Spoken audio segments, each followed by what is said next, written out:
La prostata. La fede è fatta viva finalmente.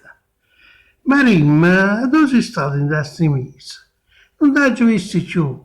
E puntualmente non hai manco chiamato. Una gentisa. Pasqua, tu hai ragione, la colpa è amici. Però ha già avuto tanta cosa a fare. Ha già cagnato casa. In questa via non era cosa più che ci passava. Perché aveva ranara tutto quanto e che non ci poteva più restare. Tengo una fatica e tiro annanto, ma faccio il capriolo per campare. Poi mi sono fatta la prostata, la sapevi, e non ti dico quello che è costato.